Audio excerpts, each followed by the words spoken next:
my name's Maria, and we are making Chipotle at home. Who doesn't love Chipotle? And you know what was really cool? One time we had Chipotle at a wedding.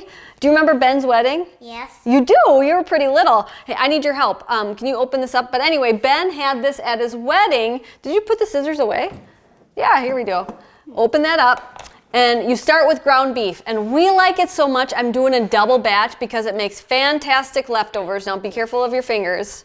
So we're gonna open that up and get that into our big skillet. This time I'm not gonna make a mistake with too small of a skillet. Do you remember when I did that? Yes. Yes, he does. So we are going to open that up. Careful of your fingers. Can I do it? Yeah. I got it, my friend.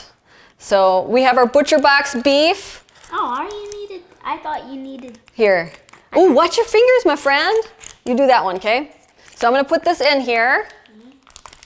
And what we use is our homemade taco seasoning, which is absolutely delicious. My brother-in-law, Todd, always asks for some extra. We make it into little gifts. So check that video out. But I'm gonna turn this on. All right. So we're gonna start this cooking away. And once Kai gets that one open, we're gonna add another pound just because I'm serious. If you like this, make extra because it's easy leftovers. Even Craig said, can you make some extra so I can have some as like a snack if I need something? And so I was like, absolutely. We have 3 chest freezers full of meat, so we might as well use it up. Yes, I said 3 chest freezers. We bow hunt and we fish. Today is a Wisconsin fishing opener. You're gonna see this video later, so it's actually not today. Here, let mommy help you, okay? This is so hard. It's a little tricky, so we'll open this up. You do this like it's nothing. I know, but mommy cooks all the time, don't I? Yes, I do. Why don't you put that on there without burning yourself? I'm better using a knife. You're better at using a knife than the scissors? We can't get it out. But anyway, my cousin Ben had Chipotle cater his wedding. And my kids were all over the ground beef that they had. And they said, could we make this at home? And that was years ago. Can you put that in the garbage? So I started doing that at home. And we actually did a fun comparison of Craig went to Chipotle with, I believe it was Kai, and Micah made Chipotle at home with me. And not only was it like a fourth of the price making it at home, it took them twice as long to go and get it. And it's just easy to make things at home. And I'm not saying don't support, restaurants, but I'm just saying if you want to get healthy, cook at home. So what we're going to do is we're going to add the seasoning mixture, our taco seasoning mixture in there. Why don't you do that? You'd be really good at it. Boom. And something that I always do, so sprinkle it all evenly throughout, I always do is, I learned this a long time ago. I love my mom. Hi, Mom, if you're watching. But I remember when she would get me from school, she would be very stressed out that she didn't have anything planned for dinner. Here you go. This is what you want to do. There you go. And so what I did, I don't need any more stressors or anxiety throughout my day. So even before kids, when we were done with dinner, Craig's awesome, and now my kids are awesome, but Craig would clean up dinner while I prepared dinner for the next night.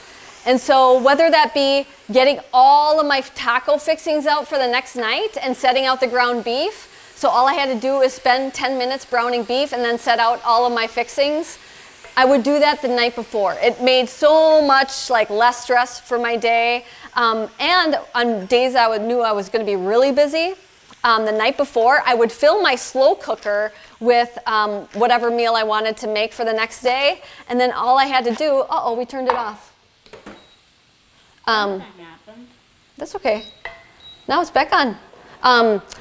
The next day I would just take the shell out of the fridge and turn it on, and then I would come home to this delicious home cooked meal. And that's a big tip, is just be prepared so when hunger strikes, you're not gonna go towards the junk, you don't want to do that, so don't. Just be ready for, this is delicious food, it just has to be, taking a little bit of time and thought. And so that's my tip, is prepare everything the night before. This is actually called Taco Bar Night. This is in one of Halle Berry's favorite books, Quick and Easy Ketogenic Cooking. I call it Taco Bar Night because I set out all my taco bar fixings. This is supposed to be red onion on the list, but we don't have red onion. So this is what we're going to use. Are you okay, buddy? Yeah. Oh boy, we're having a mess, aren't we? Here, let's get that back in on there. Yeah, be real gentle. And I'm gonna put some more seasoning in, just because it is so delicious. And if you like lettuce wraps, Boston leaf lettuce works really good to make it into a wrap. Otherwise, if you're more carnivore, get some of these pork rinds. These pork clouds are so good. They're not like the old pork rinds from, the stale ones. These are delicious. My favorite is the garlic and thyme one. Awesome. Everybody can pick their own flavor and make a little nacho night. But we have shredded cheese here. We have sour cream over there. And we're going to set everything out. I have some onion and green onion slice. I need one more thing. Not yet. When we're done, yeah? Ready? So we do have some salsa prepared, but something I do like to do is I add a little bit of this plain tomato sauce to it towards the end when the beef is pretty much brown. Just, what? What's that, bud? It's also good on lasagna. It's also good when we make our lasagna, right? Here, let me help you out a little bit. It's real, oh, this is perfect, Kai, good job. I'm gonna turn this down. I tried a little piece just to make Oh, you it did? right. Did you handle it when I was off screen? So now, this is your meat, and you could just set this on a trivet in the middle of the table, and let's You can put let's whatever prepare. you want on it. You can put whatever you want on it. Let's make a little one. Let's make a little taco. Can you put a little bit of beef right in the center there? Okay. Yeah, right in the middle of our little taco shell. There we go. Perfecto. That's good, bud. And then you could put some cheese on it and salsa. Let's see. I need a little spoon. Here, you use the spoon. Put a little salsa on there. Okay. You got it? And you could use guacamole, but do you like guacamole? No. Me neither. I don't. So here's another little. If you like guacamole, you should put it on. You should put it on there. And a little bit of sour cream. And you have a little taco, a little, lettuce wrap taco. Otherwise, use the pork rinds, and here, let's garnish it with a little of this. And if you like cilantro, you could put cilantro on it, but we don't, right? I like it. You like cilantro? Oh, okay, I should get some. Should we grow some? All right. I like Well, that is our video for Chipotle at home. Hit that like button and subscribe, and what? Be notified. And comment below. Is that what you're supposed to say? Comment below. Bye, everybody. Bye.